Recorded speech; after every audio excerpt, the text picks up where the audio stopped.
Do you feel like every time you make money in your boutique, it disappears? Is it becoming concerning that you have no money in your bank account at the end of the month, even though you feel like you had this amazing month selling all this stuff? Do you not even really know what a profit and loss statement is, how to read it, and what it even means for your boutique business? Don't worry.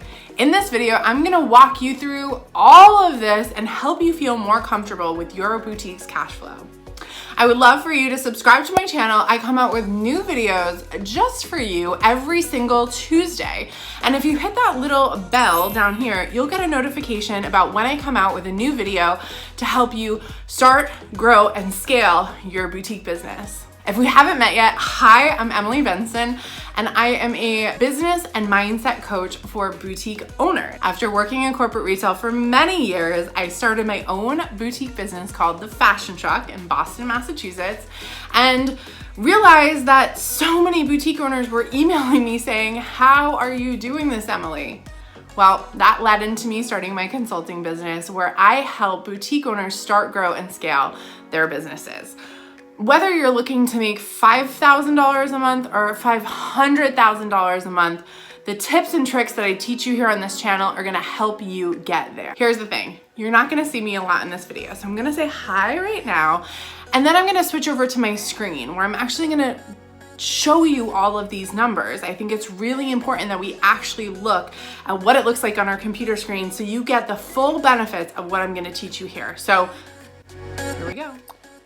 Okay, so here is a budgeting chart that I made, and this is just a really simple one in Google Docs. You guys can easily make one yourself. Basically what it does is each month you can put in your revenue and then you put in your expenses. So these are, you enter the actual totals, and then all of these calculate for you. Based on what you type in here, it's gonna calculate very specific information so that you start to build a budget. This is not always perfect. I sometimes think you could look at this by week if you wanted to. I think a lot of people have a lot of trouble looking at it in a way that where it's monthly because we have so many kind of things taken out of that. Let me just show you what I like to do. So let's say we were gonna look at it weekly. This is more of like a monthly model. The first thing you need to understand is your revenue. This is your total sales.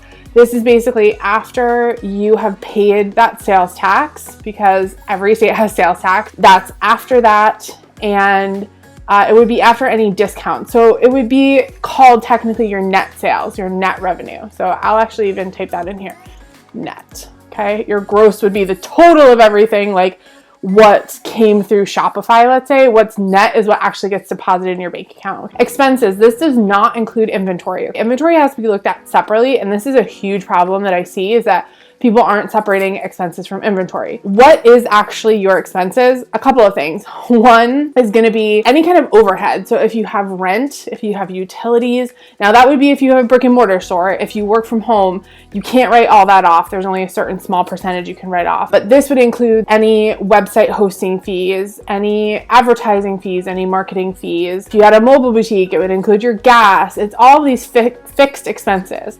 Now, I go over what these kind of fixed expenses are in my book, The Ultimate Boutique Handbook. If you need more description on that, grab that book. There's a whole chart on startup expenses and ongoing expenses that you can work right from. Now, expenses should be fairly similar month to month. If you, let's say you increase your advertising budget, okay, that might cost a little bit more.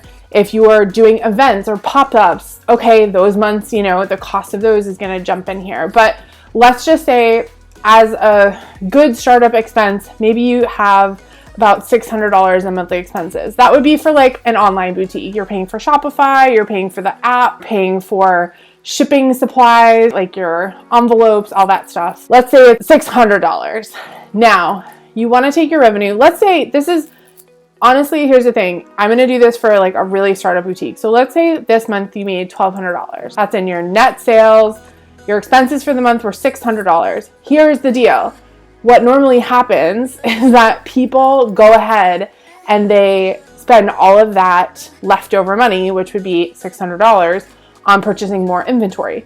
Now, if you are using a 3x markup, which is what I teach, so you're taking the wholesale, timesing it by 3 to get to your retail price, you can only buy $360 worth of inventory to repurchase. That's all you basically spend. So you're just replacing what you've spent, because there's a big difference here. I don't know about you, I have a lot of clients that are paying down credit cards or some kind of debt and investment that they made in their business. So we take 10% and we put it towards that, 10% towards savings, which we can't afford to do this month, and 25% to taxes. So actually savings needs to be like at 0 this month, because we end up at negative $300. This is where people start to get really wigged out, because they're ending up more than $300 in debt, or they're not saving for taxes, or they don't have savings. They're just literally saying, okay, I made $1,200, I had $600 in expenses, so I'm going to spend that $600, the difference on the two of those,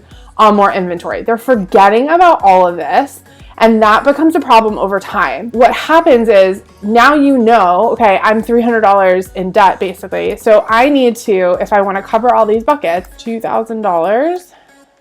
Nope, I need to make even more. Again, you could actually, if you were $100 in debt, $100 under, you could just reduce this and say, I'm only going to save $100 rather than $200. So you can play with this, because the most important thing is, yes, you do need to repurchase inventory. That's probably number one, most important. Number two is you really need to save for taxes. I see way too many people not doing that. And then in April, they're freaking out because they haven't saved any money. And you're supposed to be paying taxes quarterly. So if you have registered for a tax ID from the IRS, they're expecting you to pay every 3 months. So you have to have that saved. Savings, you can go down. That's not as important. Debt repayment's probably more important than savings as you get your debt paid down. It's okay to start with some debt. It's okay to start with like a credit card to buy inventory, but you really want to start paying it down and just be using this cash that's left over from what you've made on your purchases. And that's how we can do this. This is how we can shift from using our credit card all the time to actually using cash that we make. So the more money you make, as you can see, let's say it's a $10,000 month. Look, the more money you make, the more you're good. You're paying down that debt. You have plenty of money to repurchase inventory.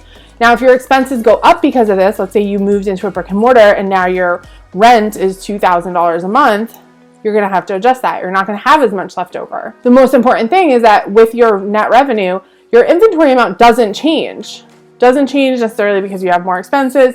You could always, if you don't have debt to pay down, you could put this extra $1,000. I would put it in savings, because the other piece of this is, let's say you are only an online boutique, you're making $5,000 a month, your overhead is $600. We'll go back to that example. You're going to want to use this savings, that $500 a month, to eventually invest in, I don't know, an assistant or a social media platform, help, with social media, or you're going to want to invest in a down payment for rent on a space, right? This money is what builds your future. So let's look at this over multiple months. Let's say you're just starting out.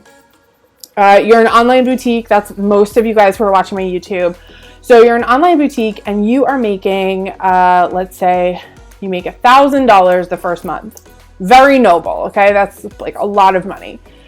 So the way this calcs out is that it's gonna show you how much you have left over. And with this leftover money, I should say, you can choose to save it. It can be what you get paid with. That could be a paycheck for you. Again, it could go into something else like advertising or an assistant. But I always recommend, if it's just you and you can handle it, just start to pay yourself. This is a great way to do it. Now, let's say that your expenses per month, let's say you're only at $400. You're like, I'm good. I have my shipping stuff covered. Maybe for this first month, you don't actually do any savings. And let's say you only pay off $50 because you have to adjust. Again, you need to make a worksheet like this and start tracking. If you don't use QuickBooks or some other service, this is a really easy chart to make. So I'm saying the first month I made $1,000. I had $400 in expenses, and I'm going to spend $300 to replace my inventory. But I have no money left over. But that's okay. I paid down my debt a little bit. I know I can cover my taxes, and I know that I can rebuy my inventory.